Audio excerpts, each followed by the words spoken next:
Department transfer করা হয়েছে সেইকেইটা ডিপার্টমেন্ট আপোনালোকে জানে ইতিমধ্যে কি ডিপার্টমেন্ট ট্রান্সফার করা হয়েছে মানে সাবজেক্ট হিসাবে। তো হেল্থৰ যেনেকুৱা হোম ডিপাৰ্টমেণ্টটো BTC ট্ৰান্সফাৰ কৰা হোৱা নাই। কেতিয়াবা যদি আপোনাৰ ক্ৰাইম বিষয়ত কিবা ক'বলগীয়া হয় তেনেহ'লে আমি ক'ব নোৱাৰোঁ, কাৰণ হোমটো আমাৰ হাতত নাই। কেতিয়াবা যদি পাৱাৰৰ কথা আহে আমি পাৱাৰৰ কথাও ক'ব নোৱাৰোঁ, কাৰণ APDCLটো আমাৰ হাতত নাই।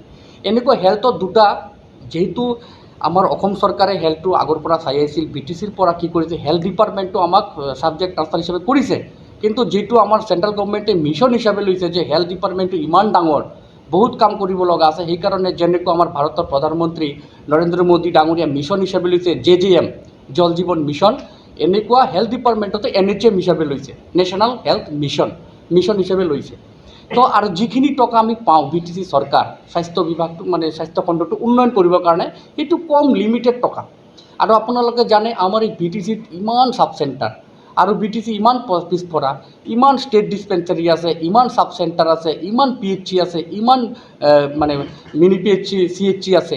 তো যিমানখিনি টকা আমি পাওঁ BTC চৰকাৰ আমি পাওঁ, ইমানখিনি টকা দি এটা বছৰত গোটেইকেইটা কাম কৰা সম্ভৱ নহয়। তো মই আজি আপোনাৰ এই প্ৰেছ মিটৰ যোগেদি স্পষ্টীকৰণ মই দি আছোঁ আপোনালোকৰ এই দুটা বছৰৰ। আপুনি চাব, আগৰ চৰকাৰ যেতিয়া আছিল তেতিয়া আমি এটা কম্পাৰেটিভ ওলাইছোঁ, তেতিয়া কোকৰাঝাৰ আৰু চিৰাঙৰ ফালেই বেছি প্ৰায়ৰিটি আছিল, উন্নয়নটো আমি দেখা পাইছিলোঁ। বাক্সা আৰু ওদালগুৰিৰ ফালে ইমান উন্নয়নটো নাছিলে, যিকেইটাই বিভাগেই হওক বা ডিপাৰ্টমেণ্টেই হওক। তো মই যেতিয়া স্বাস্থ্য বিভাগটো ল'লোঁ তেতিয়া মই চালোঁ যে বাক্সা আৰু ওদালগুৰি বহুত পিছপৰা। তো এতিয়া বাক্সা আৰু ওদালগুৰি চকু দিব লাগে। এইকাৰণে আপোনালোকে গৈ চাব যে কাউৰবাহা বুলি এটা ঠাই আছে, এইটো আমাৰ গুৰেশ্বৰ মানে সমষ্টিত পৰে।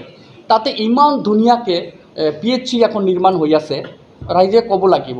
আপুনি চাব গুৰেশ্বৰত গৈ পেলাই FRU যিটো ষ্টাৰ্ট হৈছে, তো এইটো আমি BTCৰ পুঁজিদি আৰম্ভ কৰা। আৰু যিমানখিনি ষ্টেট ডিছপেঞ্চাৰীৰ কাম চলি আছে, এই ডক্টৰছ কোৱাৰ্টাৰ নাই, নাৰ্ছ কোৱাৰ্টাৰ নাই, এইবিলাকত আমি বনাই আছোঁ, ইতিমধ্যে কাম চলি আছে, প্ৰগ্ৰেছ ৰিপৰ্ট আহি আছে। আপোনালোকে কেতিয়াবা প্ৰেছ মিটৰ যোগেদি আমাৰ হেল্থ ডিপাৰ্টমেণ্টৰ যি টকা আমি পাইছোঁ, কিমানখিনি প্ৰগ্ৰেছ হৈছে স্বাস্থ্য বিভাগত, ৰিপৰ্ট ৱাইজ আমি দি দিব পাৰিম যে ডিছপেঞ্চাৰীৰ কাম কিমান হ'ল, ডক্টৰ কোৱাৰ্টাৰ কিমান হ'ল, নাৰ্ছ কোৱাৰ্টাৰ কিমান হ'ল, হস্পিটেলৰ পৰিকাঠামো কেনেকুৱা হ'ল। কিন্তু কেইদিনমান আগতে এটা মই প্ৰেছ মিটত মানে চাইছিলোঁ, আমাৰ standing committee Kokrajhar RNB civil হস্পিটেলত গৈছিল, তাতে OTটো অলপ লেতেৰা পাইছিল।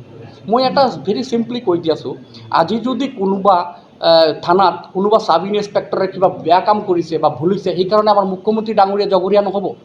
ন' ডাউট হিমন্ত বিশ্ব শৰ্মা ডাঙৰীয়া তাত হোম ডিপাৰ্টমেণ্টটো আছে, কোনোবা নক'ব যে হিমন্ত বিশ্ব শৰ্মা ডাঙৰীয়া ফেইলৰ হৈছে, কোনোবা চাব চেণ্টাৰ মানে কোনোবা চাব ইনস্পেক্টৰে। এনেকুৱা আমি কি কৰিছোঁ, আমি আছে, আমাৰ জইণ্ট ডাইৰেক্টৰ আছে, ডাইৰেক্টৰ আছে।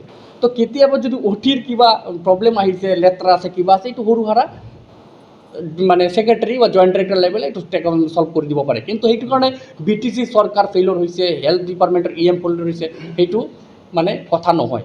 আৰু আপোনালোকে চাব যে কোকৰাঝাৰৰ RNB চিভিল হস্পিটেলৰ কাৰোবাৰ যদি ফটো আছে আগৰ 5 বছৰ আগত, তাৰ পিকচাৰটো কেনেকুৱা আছিল, আৰু আজিৰ দিনত ফটোটো মাৰি চাব যে কিমান চাফ চিকুণ ধুনীয়া, কিমান ছিষ্টেমেটিক চলিছে। আজি ৰাতি আপুনি গাড়ী পাৰ্কিং কৰিলে চাব কিমান ধুনীয়া লাইট চাইট জ্বলি আছে। আগতে হস্পিটেল আন্ধাৰত আছিলে। তাৰপিছত আপোনালোকে চাব যে তাতে হস্পিটেলত গৈ পেলাই এই যে আমাৰ যিটো ব্লাড বেংকৰ আগৰ ব্যৱস্থাটো কেনেকুৱা আছিল, আজিৰ দিনত ব্লাড বেংকৰ অৱস্থাটো কেনেকুৱা, মই মোৰ স্বাস্থ্য বিভাগৰ কথাটো কৈছোঁ। আৰু আমাৰ BTR মই স্প'ক্স পাৰ্চন হিচাপে ক'ব বিচাৰিছোঁ, মানুহে খালি ৰাস্তা পদূলি ব্ৰিজ বনালোঁ কাৰণে BTR উন্নয়ন হৈ গ'ল, এইটো নহয়। মানুহৰ মানসিক শান্তিটো হ'ল ডাঙৰ শান্তি। আজিৰ দিনত আপুনি চাওক, আমাৰ BTC চৰকাৰ হোৱাৰ পিছত যে ইমান ধুনীয়া মানে ইমান প্ৰগ্ৰাম আমি লৈছোঁ, ইনিচিয়েটিভ লৈছোঁ, বাহিৰা মানুহ আহি আমাৰ BTCৰ প্ৰশংসা কৰি আছে। আজি নেশ্যনেল লেভেলত নিউজ হৈ আছে যে BTCত ফাৰ্ষ্ট টাইমৰ কাৰণে অসমো নোৱাৰিলে, BTC পাৰিছে, আমি 100 পইণ্ট টিটাৰ ফেষ্টিভেল কৰিছোঁ। আপোনালোকে জানে যিটো অসমত প্ৰথমবাৰ হৈছে, নৰ্থ ইষ্টৰ কাৰণে প্ৰথমবাৰ হৈছে। দ্বিতীয়তে ইমান ডাঙৰ ISPL খেলা হৈ গ'ল। আমাৰ গোটেই ভাৰতবৰ্ষৰ মানে প্ৰত্যেক মানুহে ফুটবল প্ৰেমী ৰাইজ, ফুটবলৰ কোচ সকলোৱে ডিছকাছ কৰি আছে BTR প্ৰমোদ বড়োৰ নেতৃত্বত ইমান ধুনীয়া ISPL হৈ গৈছে, যেনেকুৱা ISPL অসম চৰকাৰৰ বা অসমেও এনেকুৱা এৰেঞ্জ কৰিব পৰা নাই। তৃতীয়ত আপুনি চাওক এই যে ছেক্ৰেটাৰিয়েটটো, য'ত নেকি গোটেই BTC ডিপাৰ্টমেণ্টবিলাক চলে, আপুনি ৰাতি চাবচোন BTCৰ পিকচাৰটো কেনেকুৱা হৈ গ'ল। আপুনি ৰাস্তাটো চাওকচোন, কাৰিগাঁও JD ৰোডৰ ৰাস্তাটো চাওকচোন কিমান ধুনীয়া হৈ গ'ল। তো ইমান মানে মই আগতো কৈছোঁ যে 2টা বছৰ হৈছে 2টা বছৰত আমি একদম 17 বছৰৰ লগত কম্পেয়াৰ কৰিব নোৱাৰোঁ। হাগ্ৰামা মহিলাই ডাঙৰীয়া 17টা বছৰ শাসন কৰিছে, ঠিক আছে, কিন্তু আমি যদি এটা 2টা বছৰ 17টা বছৰৰ লগত কম্পেয়াৰ কৰোঁ, এইটো জাষ্টিফাইড নহয়। তো আমিও চাব লাগিব হাগ্ৰামা মহিলাই 17টা বছৰ শাসন কৰিছে, বিটিআৰ চৰকাৰ প্ৰমোদ বড়ো ডাঙৰীয়া 17টা বছৰ শাসন কৰিছে। 17 যেতিয়া আমি কম্পাৰেটিভ কৰিম, তেতিয়া ৰেজাল্টৰ বেলেঞ্চ শ্বীটটো ওলাই আহিব যে who is failure and who is success. We have got only 2 years।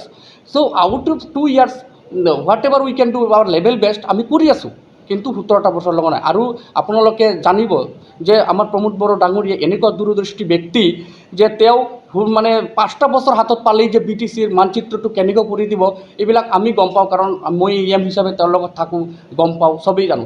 এতিয়া আজি চাওক ইমান ডাঙৰ ডাঙৰ কালচাৰেল নাইট হৈ আছে। আগতে আমি 11টাৰ পিছত কালচাৰেল নাইটো পাতিব নোৱাৰিছিলোঁ। আজি কোনো হাল্লা নাই, কোনো গণ্ডগোল নাই, কোনো মাতলামি নাই, একো কিবা নাই, ইমান শান্তি শৃংখলা। আজি প্ৰত্যেক জাতি জনগোষ্ঠীৰ মানে হাজবেণ্ড নাই যে ৰাস্তা পদূলি খালি বনালেই যে BTCত উন্নয়ন হৈ গ'ল, সেইটো নহয়, মানুহৰ মানসিক শান্তিটো দিব লাগিব। তৃতীয়ত মই এটা ডাঙৰ কথা আজি আপোনালোকৰ ওচৰত ক'ব বিচাৰিছোঁ যে BTCত আগতে ছাপ্লাইৰ খেলা আছিলে, খালি ছাপ্লাই। আপোনালোকে নিজে গৈ চাব, আগতে যিটো CD ডিপাৰ্টমেণ্ট আছিলে, যেতিয়া BTCত টকা সোমাইছে 1 সপ্তাহ শেষ। Supply only procurement. আজিৰ দিনত BTC আমি 2টা বছৰ ভিতৰত আপোনালোকে নিজে চাব যে CD ডিপাৰ্টমেণ্টত, WPT ডিপাৰ্টমেণ্টত কি ছাপ্লাই হৈছে আৰু কি হোৱা নাই, একো হোৱা নাই। যিবিলাক আছে সব কনষ্ট্ৰাকশ্যনত কামত ব্যৱহাৰ কৰি আছে। আপোনালোকে আমাৰ চিফ ডাঙৰীয়ে তথ্য সহকাৰে চব কৈ দিব অহা দিনৰ প্ৰেছ মিটত। আৰু 3 নম্বৰ কি হ'ল যে আপোনাৰ যিটো আপোনাৰ এই এগ্ৰিকালচাৰ বিভাগ আপুনি চাবচোন। আৰু ডাঙৰ কথা যিটো লেণ্ড মেলা হৈ আছে, পাট্টা দিয়া হৈ আছে, অহাকালি দুটমাত আছে লেণ্ড মেলা, তো চব PD প্ৰকিউৰমেণ্ট চেণ্টাৰ, এইবিলাক চব হৈ আছে। মই সেইটো ক'ব বিচাৰিছোঁ যে 2টা বছৰ আমি ভালে চলালোঁ, সকলোৰ সহযোগ পাৰিছোঁ। আৰু অপজিশ্যন আমাৰ ষ্ট্ৰং থাকিব লাগিব। অপজিশ্যন যদি ষ্ট্ৰং নাথাকে, যদি ভালকৈ বলিং নকৰে, তেনে বেটছমেনে ভালকৈ ষ্ট্ৰ'ক মাৰাৰ মজাটো নাপাব। আজি যদি শচীন তেণ্ডুলকাৰ ষ্ট্ৰাইকত থিয় দি আছে, কোনোবা যদি ভাল বলাৰে ভাল বেটিং নকৰে, শচীন তেণ্ডুলকাৰ সেই শ্বটটো মাৰি পেলাই ভাল নাপাব। সেইকাৰণে আমাৰ অপজিশ্যন ষ্ট্ৰং থাকিব লাগে, অপজিশ্যনক ভাল বলিং কৰিব লাগিব, তেনেহ'লে আমি চৰকাৰ ভালকৈ ষ্ট্ৰ'কটো মাৰিব পাৰিম। সেইকাৰণে নহয়, আপোনালোকে ফ্ৰেংকলি কৈ আছোঁ কথাটো, যেতিয়াৰ পৰা ক'ভিড আহিছিলে আমাৰ দেশত, তেতিয়াৰ পৰাই পুঁজিৰ আপোনালোকে জানে যে অলপ অভাৱ হৈছে। এতিয়া অসম চৰকাৰতো পইচা নাই। আপোনালোকে যদি ভালকৈ ৰিপৰ্টটো লয়, অসম চৰকাৰৰ পুঁজিৰ কাৰণে ভুগি আছে, যাৰ কাৰণে আমাৰ মুখ্যমন্ত্ৰী ডাঙৰীয়া ঋণ ল'ব লগা হৈছে। ঋণ লৈ পেলাই বিভিন্ন ধৰণৰ আঁচনি হাতত লৈছে। তো এতিয়া যি অসম চৰকাৰ, এতিয়া আমি যি SOPD টকাটো পাওঁ, অসম চৰকাৰে ৰিলিজ কৰি দিব লাগে।